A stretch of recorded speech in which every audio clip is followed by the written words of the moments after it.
Okay, so welcome to the Aging Research Conference Keynote Conversation 2.0. For those of you who were able to attend the Aging Research Conference and the first version of the keynote conversation, we were interrupted by a fire alarm that was unexpected. So we have scheduled this Zoom call to try to still have the conversation, hear from both Aimee and Stacie, and to answer any questions you might have about what they're going to talk about. We are going to do the keynote conversation in the first half hour, and then we will leave 10 minutes for questions. I invite you, if you have questions along the way, feel free to put them in the chat. I will monitor that and make sure that we ask whatever questions you might have. Of course, you can also ask questions on your own at the end of the conversation. So I am Kendall Kerew. I am an associate clinical professor here at the Georgia State University College of Law. I run our externship program. I teach contracts, and one of the courses I teach is elder law, which is part of my real interest in the Aging Research Conference. And I have with me to talk, and I'll tell you what we're going to talk about in a minute, but I have with me both Aimee Stowe, who is the State Legal Services Developer, Elderly Assistance Program, Division of Aging Services at the Georgia Department of Human Services. She's also an adjunct professor teaching elder law at University of Georgia. So Aimee and I have had some conversations about our teaching methodologies, which has been very fun at her school as well. And then we have Stacie Kershner, who is the Deputy Director of the Center for Health, Law, and Society here at the College of Law. And so what we decided would be kind of an interesting conversation, hopefully for all of you, is to talk about how, what career paths there are in the law and how those paths intersect with elder law and aging research.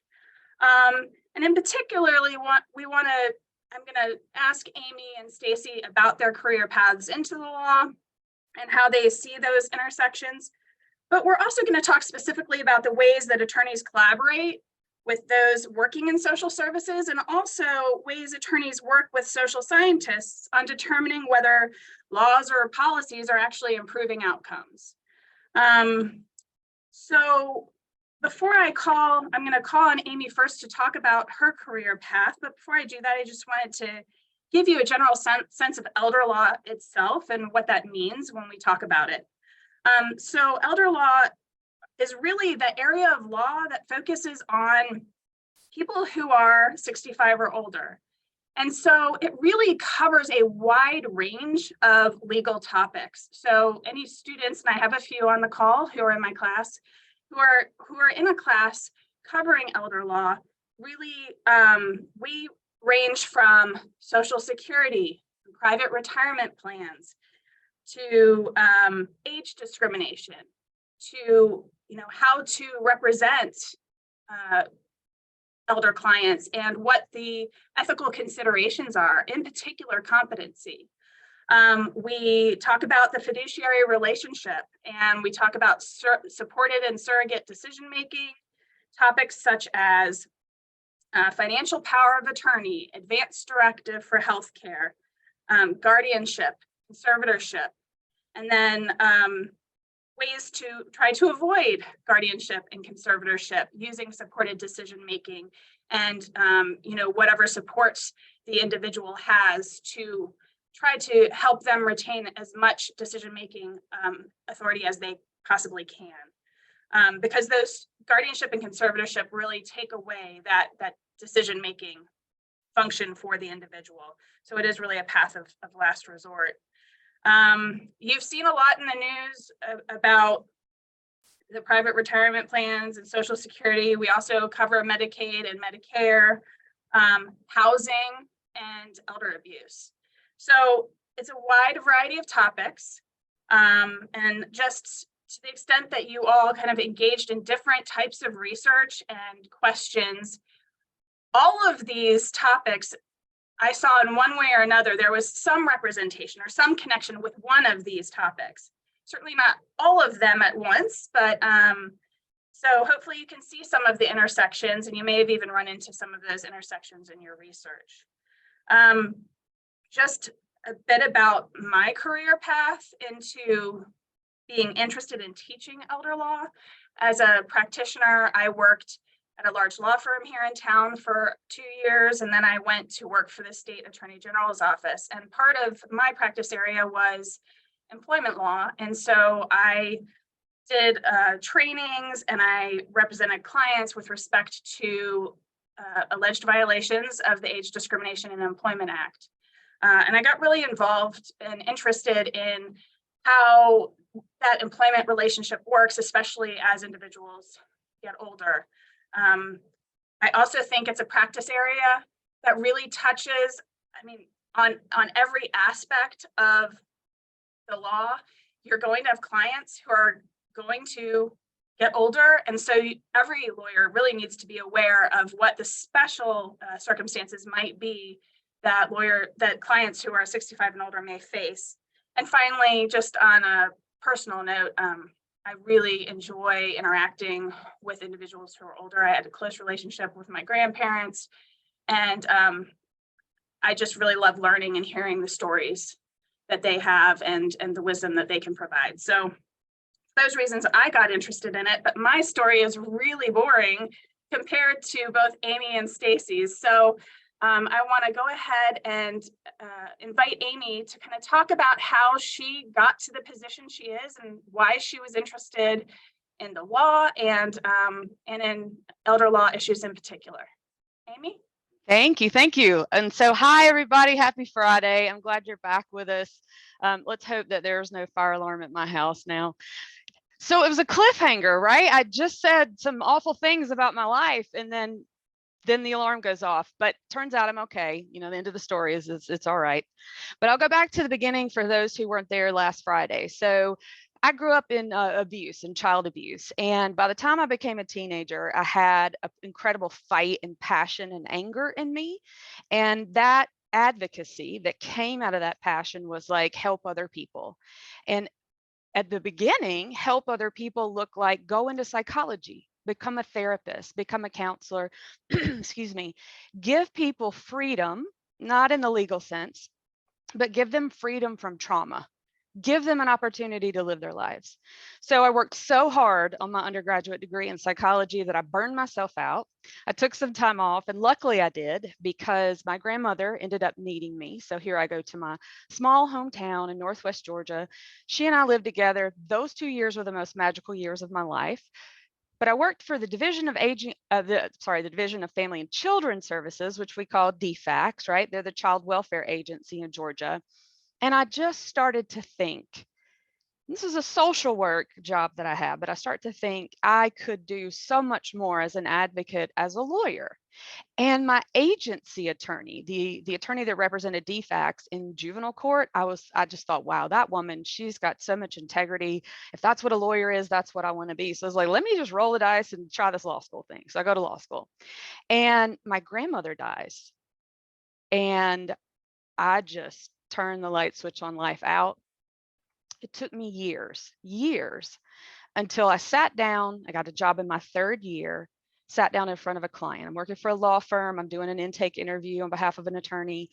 And it occurs to me why I even did any of this in the first place. I reconnected to purpose. And I thought, but for what this lawyer is about to do for this person, they lose everything. I remembered how important advocacy was, and I got some passion back. So I did go to work for legal aid. I was in North Georgia. I was a Spanish speaker, so I served primarily immigrants, but in a range of cases. And we had a grant that allowed us to take elder law cases. I didn't know it at the time. I didn't know anything about it at the time. I just did the work. Turns out I manage that same grant now. That's what I do now. But I wouldn't have identified myself as an elder law attorney then. I did everything from family violence to housing to special education cases to, like, it's legal aid. You take as much as you can.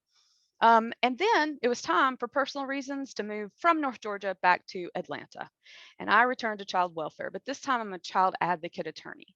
So now all children, when their parents or when they are in the juvenile court system for deprivation, now they all have attorneys. At the time, not every child did.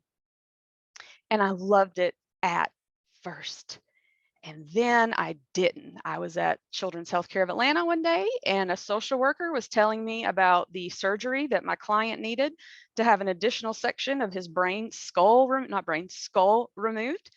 So his brain could swell out the back where his dad had shaken him so hard.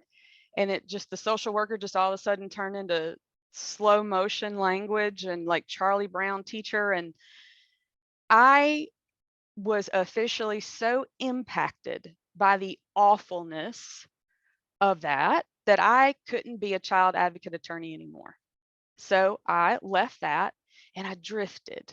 So I've drifted a lot. I drifted, just, went to live with my grandmother. That led to law. I'm drifting.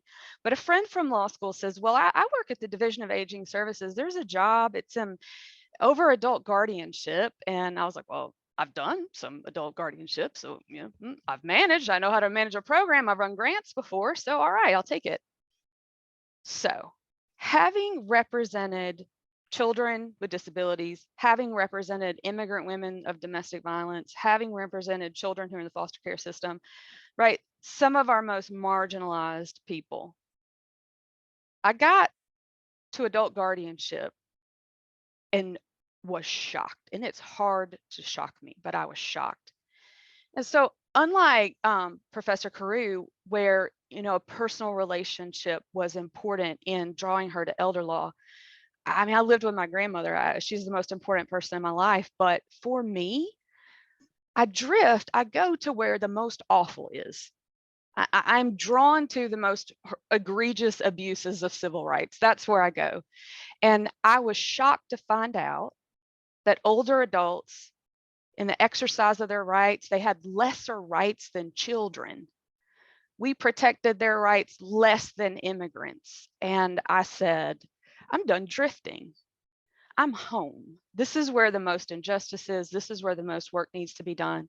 And it's a beautiful community. Elder law community is a wonderful community where we're very supportive of each other. And my work has always been public interest work. So I've been very heavily connected to social services, research. I actually don't know a law practice that's separate from it. And I can't imagine I'd do anything else ever. Teaching elder law has been one of my favorite things. I mean, I'd pick it over Six Flags. Like it's exciting to me every time I go to class because I teach it from a civil rights perspective. But I'll talk about that later when we talk about the intersection of law and research. But I drifted, but then I anchored. I'm here, I am home where I need to be. So that's my story. Excellent. Thank you, Aimee. So Stacie, can you tell us how you have gotten to a point where you intersect with aging law issues?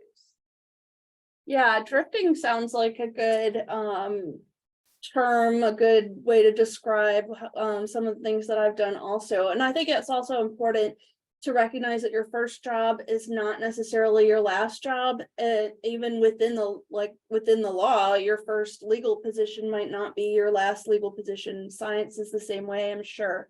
So that if you all are looking at your first jobs and thinking, this isn't exactly what I want, or I'm here but I don't love it, you do have that opportunity throughout your life to find things that fit your passions at the time that it fits your passions. And it might be that changes over time. So I originally went to Agnes Scott College in Decatur with the intention of going into child welfare. So Aimee and I have that in common.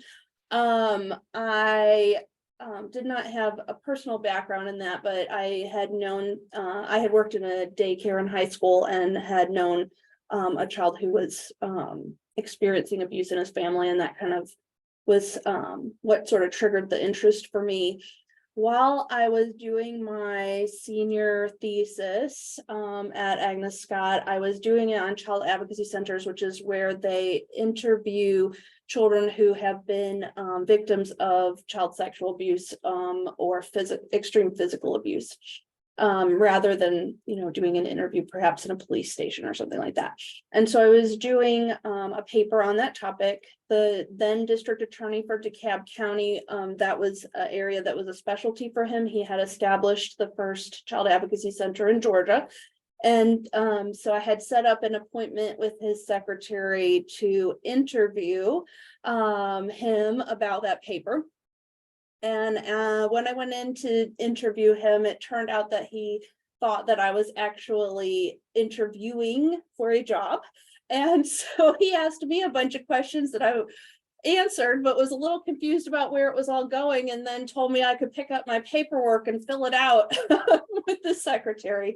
So I did end up working for him for several years. I went from the initial position was like a reception type position, and I then went from that into a paralegal position for several years. So I helped out with the Crimes Against Children unit, and then I also did a lot of white collar crime related work there. So that was just kind of a sort of that like drifting and falling, things you just sort of land up in scenario. From there, I really decided that I wanted to go to law school. I wanted to be an attorney myself. And so I applied to law school. I found out that I got into law school and that I was having a baby and that I lost my job, which at that time was a contract position for a grant, all in the same week. So again, sort of things that just happen in a certain way. So I ended up going to law school part-time, found some more grant work, and took my time going through law school. So I went part-time, it took me about 5 years. Most people do law school in 3 years, that's pretty common, but Georgia State has a really great part-time program for people who are working or who have other responsibilities, caregiving and whatnot. So after I left law school, I fell into a fellowship. A professor had shared a fellowship opportunity with the Centers for Disease Control and Prevention. And I went there thinking I was going to do some work on injury prevention, and that would then include my passion in the area of child welfare. The first week that I was there, it turned out that H1N1 broke out in the US. And so you all have COVID on your mind. This was like a smaller version of a pandemic response back in 2009, 2010. And so everyone who was at CDC and not already like dedicated to a particular project was moved to working on public health emergency response. And so I, for the next several years, did a lot of work on that topic. And in the meantime, another like trend was coming out in legal epidemiology.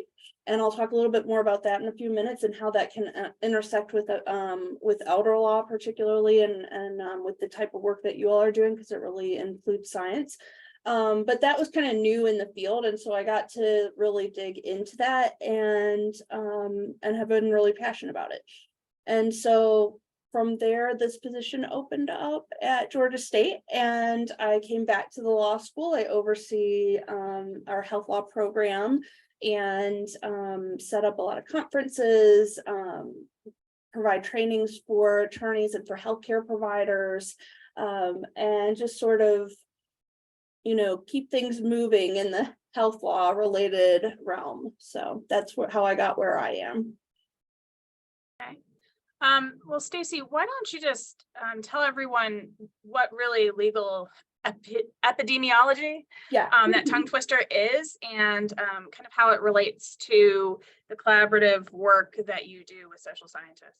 Yeah, so legal epidemiology is the scientific study of the causes and factors of law that influence health outcomes. So basically, you all are probably more familiar with collecting data and with sort of epidemiology on the science side, but you're, looking at a data set and it might tell you, that this person who was, patient A was X years old and what race they are, and maybe their income, or maybe their background in education, and then some health statistics. Maybe they have heart disease or diabetes, or maybe they are a smoker, or maybe it gives you lots of information, and then you're like assessing that information to determine who and what is influenced in terms of health outcomes by which types of variables, right? So that's a really vague description of science. You all have probably a much more detailed description of how that works. But in legal epidemiology, what we're doing is we're coding laws. And so in the past, and even now, most of the time, lawyers look at legal precedent when they're talking about their cases. They look at other cases that have come before them and how those were decided. And that's how they argue in court, that this case in front of them is either similar or very different to the cases that the judge may be familiar with. And that's how they should decide, in order to persuade the judge. With legal epidemiology, what we're trying to do is to see if laws are working. And so we take laws across, say, 50 states, or laws that used to be in place and now we've enacted a new law, and we compare and contrast those laws with the scientific variables. So we're taking those laws, we're breaking them down, coding them, and then crossing them with health data. So one example that you all might be a little bit familiar with is vaccination, right? So all 50 states have vaccine requirements for entry to school. And in order to go into kindergarten, you have to have a certain set of vaccines. Then most states also have some sort of an exemption, whether it's religious, philosophical. All states have a medical exemption. Those exemptions mean different things in different states, and you get them in different ways. So let's say we code all those laws across the 50 states. Then we take health data that we have on vaccination rates for kindergartners, and we cross that information with those state laws and see what states have higher vaccination rates and what elements of the laws might be contributing to those higher rates. And then maybe those other states want to take up those same types of requirements. It's a policy recommendation back to the other states. If you'd like to improve your vaccination rates, then you may want to try these things that these successful states are doing. We also can apply that to outbreak data. So let's say we have data on the outbreaks of pertussis or measles or chickenpox, all of these things that have vaccines for them. If we can cross those, we can see which states have fewer outbreaks and what about their laws might be contributing to that. So that's sort of what legal epi is. And I think that it's something that is definitely able to be used in the type of work that you all are doing to help inform your policy outcomes that you might be making recommendations about. And working with a lawyer to do that is a great way to partner. Thanks, Stacie. So Aimee, just if you could just describe how you work with, people in social sciences to facilitate the work that you're doing with the elder population. So I manage a legal aid program, essentially, the Elderly Legal Assistance Program. And just today, I had a meeting with colleagues in a kind of a unit of adult protective services to look at where do we see victimization, where do we see unmet need, right? Where do we see re-victimization, and what role could a legal aid program have in intervention? So if the unmet need can be met through legal representation. So let me give you an example. Someone, an adult parent, an adult child, and the adult child is financially exploiting the adult parent. But the adult parent doesn't feel totally comfortable reporting. They don't want that adult child to be in trouble. what services, what social services are there, but then what legal services are there that could protect the parents? So could we maybe look at some sort of trust? Could we look, how do we protect their assets when they don't necessarily want to separate from their family? And there's several other examples. I'm actually, my program is housed in an access to services unit, which means how do we get people connected to services? And the purpose of my program is to make sure that people get access, right? So when they hit a legal barrier, they can overcome it and get connected to services. But in my other job in teaching elder law, I wanted to speak to some of you that I heard your presentations at the research fair, and I only see Ebenezer and Alfred on, to whom I spoke with, but I spoke with Karen Kennedy too, and hers was on aging in place. And on Monday, my elder law class, that's the topic, aging in place. And you're like, well, that's just social services, right? Like, that's just, why would you be? Because I said I approached my class from a civil rights perspective.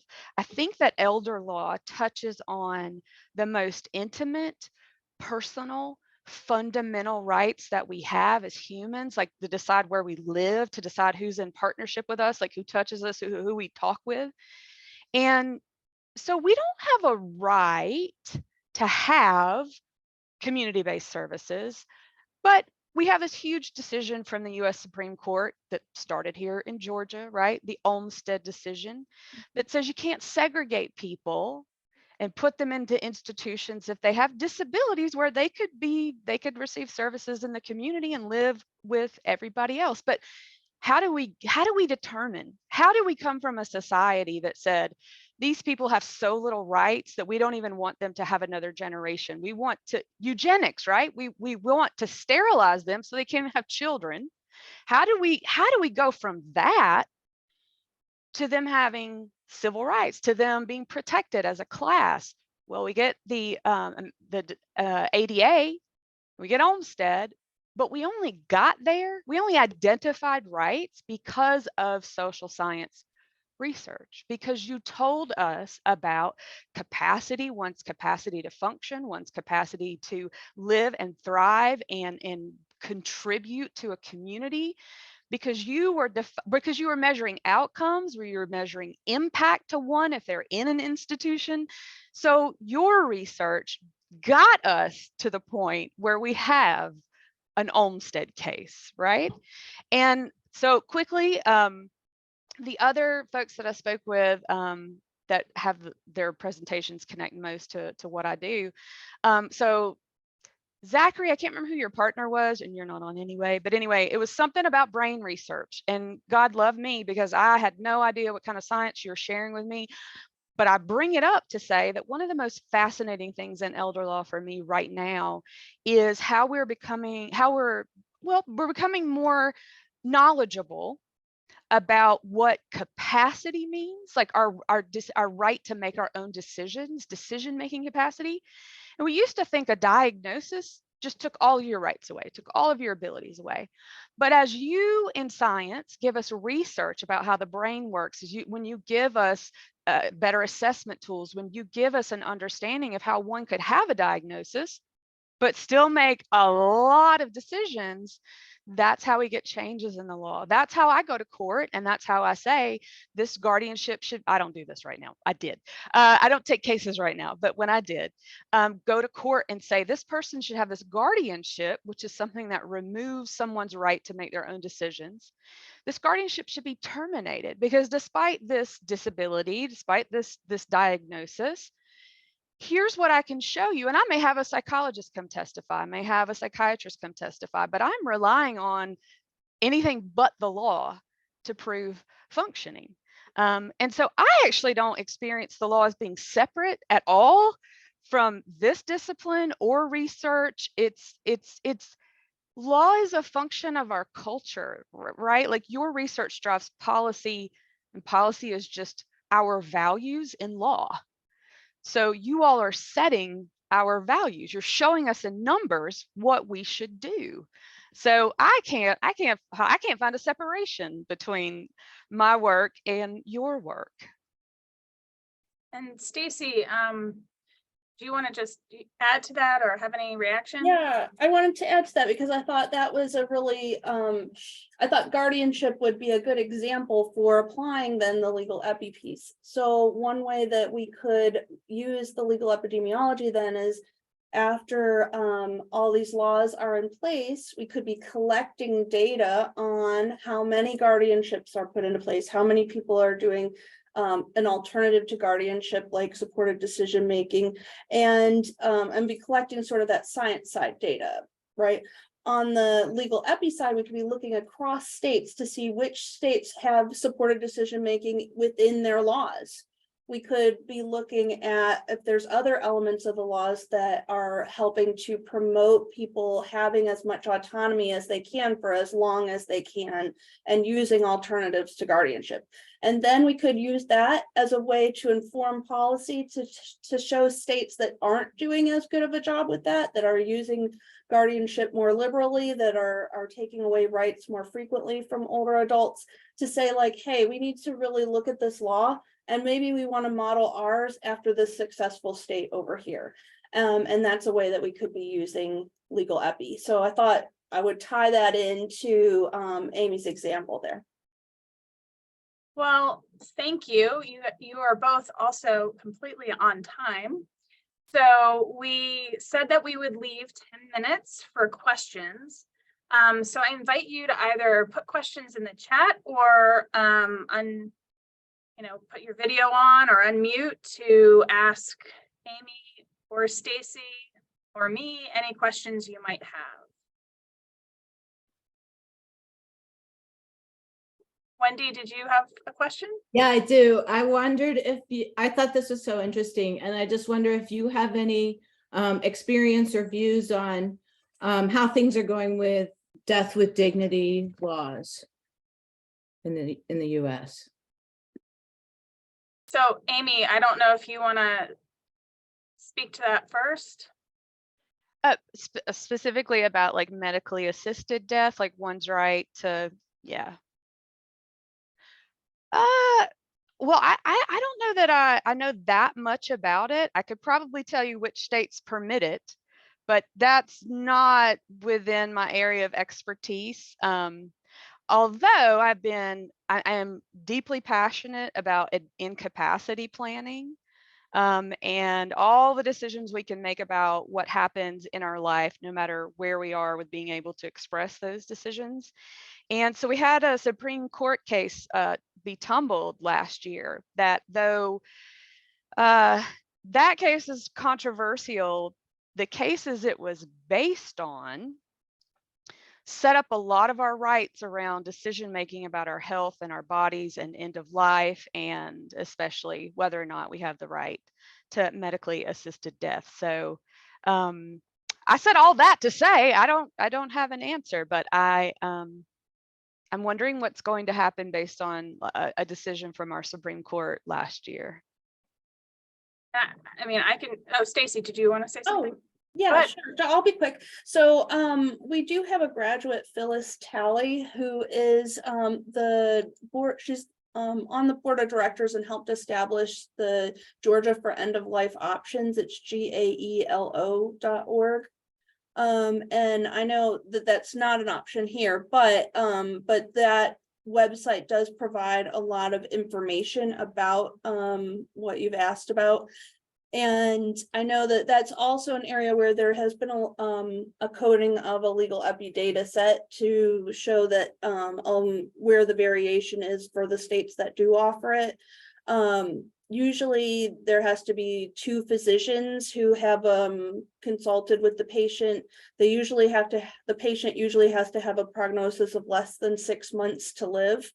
Often the psychiatric evaluations are also required. So they're looking at the different elements of the laws. And as far as I know, I don't think it has been crossed with any health data or scientific data yet in terms of the 2, crossing those 2 data sets, but the laws have been coded. There's another kind of aspect. So, you know, it has become, more states have adopted laws that allow it. And one of the things that's interesting from a legal perspective, but also kind of relates to what Stacie was talking about, is there's also waiting periods. There is studies on, you know, who actually picks up the prescription and how many people actually take it based on whether a state has a waiting period or not. You know, Georgia doesn't have it, but we do have the advanced directive for healthcare. And we also have the POST, so the physician's order for life-sustaining treatment. And so at least, you know, we can communicate what we would want under certain circumstances. And at least right now, that's the best that we can do. But in terms of the answer to that question, but you know, I do want to make sure that everyone is aware of those instruments, because one of the things that I learned, and I don't know, Aimee, if you have the same experience, is that when we're talking in class about a lot of these legal instruments that come up regularly with clients who are 65 and older, they also apply to us, right? They apply to our students. And so I have a child who just turned 18. We're going to fill out an advanced directive for healthcare and a financial power of attorney, because she's going to go off to college and I'm not going to have that ability to find out what's going on or to direct any sort of healthcare that might need to transpire should she get into a position where she's incapacitated and can't make decisions for herself. So that's just kind of in addition to that. I know that there's a few other questions, but I just want to make sure that that answered your question, Wendy. Yeah, thank you. Okay. So in the chat, Jennifer Kraft Morgan said, what areas of elder law or related research do you see as new and ripe for student engagement? Or maybe a place where expert support from gerontology aging experts would be useful, or a place to collaborate between law and gerontology? Well, I'm glad you were taking request, because one of the things I'm fascinated by is family dynamics at a later point in human development. So we know so much about child development and you know, family dynamics, you know, up to 18 or whatever. But when a parent starts to show signs of incapacity or is no longer sort of the leader in the family, and children who never resolved anything from childhood now become in a decision-making role, it is some of those brutal insanity I've ever seen, right? Whether it's a will dispute, whether it's a guardianship case, whatever it is around that elder, a placement in a nursing home, whatever the case may be. I don't see a lot of research about the effectiveness of maybe mediation in dealing with those issues, counseling, a system of family counseling for adult children with parents. There are different practices in the law about, does a client tell their family what they put in the will, right? Do we try to work out these problems that may come from that property distribution before the parent passes away? Or is the parent like, these people are crazy, they can fight this out when I'm dead, I don't want to be any part of this? But there's not a lot of data that says, well, what is the better way? Or what are the results when one chooses to disclose to the beneficiaries versus they don't? Do we see more contested wills this way or the other? We have a lot of hypotheses, but we don't have a lot of research on it. So I am absolutely fascinated by the intensity of insanity that goes on in family disputes related to elder law. So please, whenever you are available, solve that. I'll say that I do a lot of work still in injury prevention. And so I'm definitely thinking about things like regulations around assisted living and nursing home, and whether staff need to, for instance, have vaccines or particular trainings. For home healthcare workers, there's a lot of differences across states, whether they even need a license, whether they need to have a certain training annually, that kind of thing. And I'd love to see how that helps, or if it actually creates access problems, or, you know, by putting in those types of requirements and doesn't actually produce greater or more healthy results for the elderly who are using those services. So I'd like to see some work around that. That would be really beneficial. I think one of the other things that's come up recently is in the capacity determinations, you know, determining about what legal capacity a client has. So that is really informed by the science. And, you know, the legal capacity to make a will is different than the legal capacity to make a contract, for example. And then our ability to represent a client, you know, that is a contract. So there is some guidance that was put out by the ABA, and they were working in partnership with psychologists. And one thing that they've recently updated, that one thing they've added, which I find very interesting and I explore with my students, is the impact that implicit bias and stereotypes have on capacity determinations, and really from lay people more than, you know, people who are trained scientifically. But I think that kind of crosses over into a lot of different areas. I know there was one person who had presented on, you know, a similar topic to that. You know, it was kind of not explicit in their research at the research conference, but it definitely made me think of that. So I think that there's more that could be done in that realm.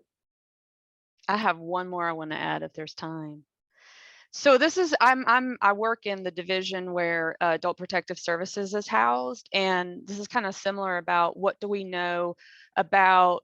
So we know a lot about children and abuse, but what do we know about the patterns of what are the, we know some factors about what leads to abuse, neglect, or exploitation, but we do not know the way that we know with child welfare. We also don't know like much about underreporting. Right. So when a parent just absolutely does not want their child to face legal consequences for what they've done, but they have committed a crime and they have really, really injured their parent, whether it's financially or physically, we need to know about what programs would be most effective there. There's a really interesting project, I think it's out of Maine, it's called RISE. So it's their legal assistance program working together with their adult protective services program. And it's trying to find those cases where the person doesn't want to leave either the person causing the harm. And so like, how do you represent and meet the legal needs of the person, but still put in services and counseling that lets that family stay intact? You know, if the person has capacity to make that decision, right? They want that family to remain intact, but that's a pilot program. There's one of them in the entire United States for that. We were asking these questions in child welfare in the 90s, and we're just starting to ask them now in adult protective services. So that is such an interest to me.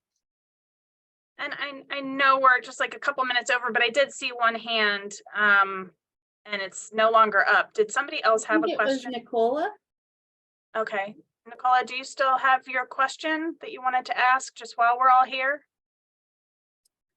Actually, it was more a comment I wanted to make with regards to what Stacie said, where training is concerned, where home health workers are concerned.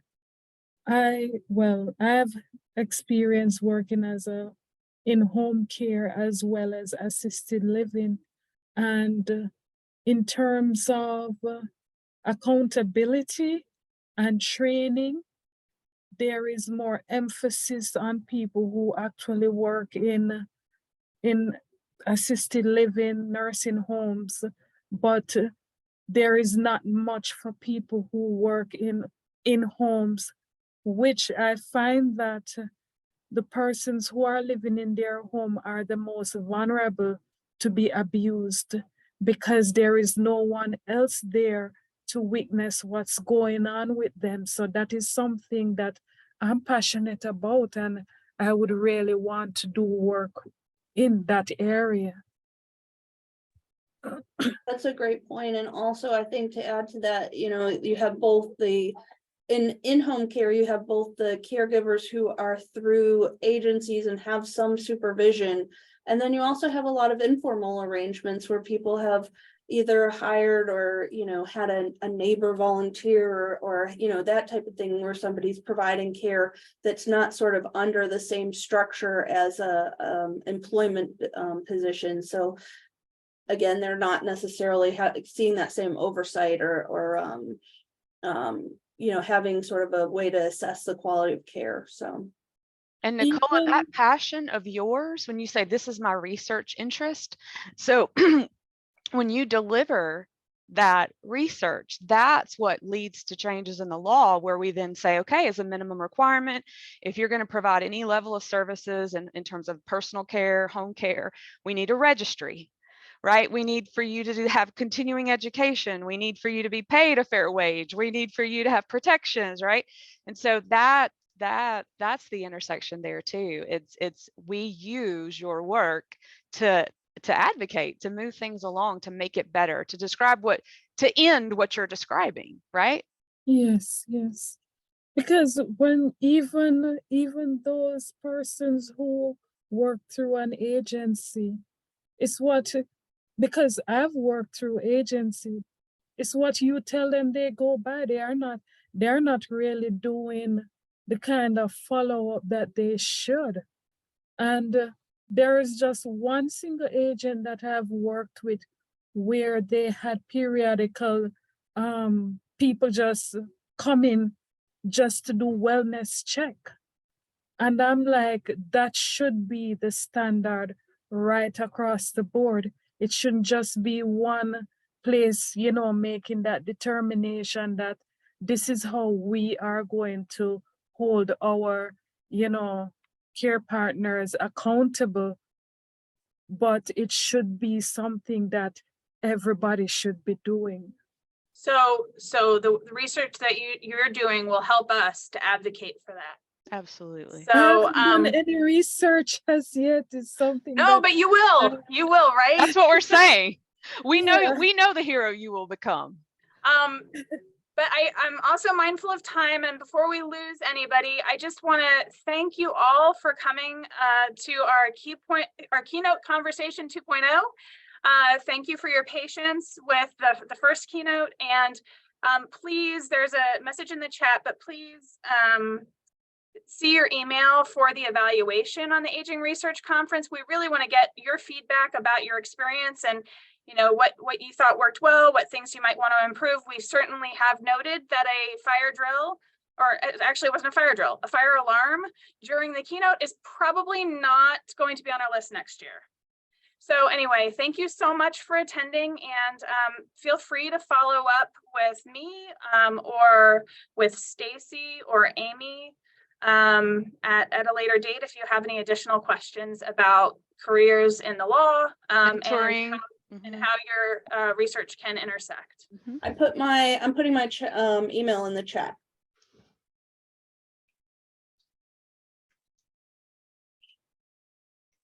And I will as well. And I just want to say thank you to the students. I loved looking at your posters and walking around and hearing about your research. It was really, really So great. much. I was such a treat for us. Thank you. All right. Well, thanks so much. Have a wonderful weekend, and we look forward to next year. Bye, everybody. Bye.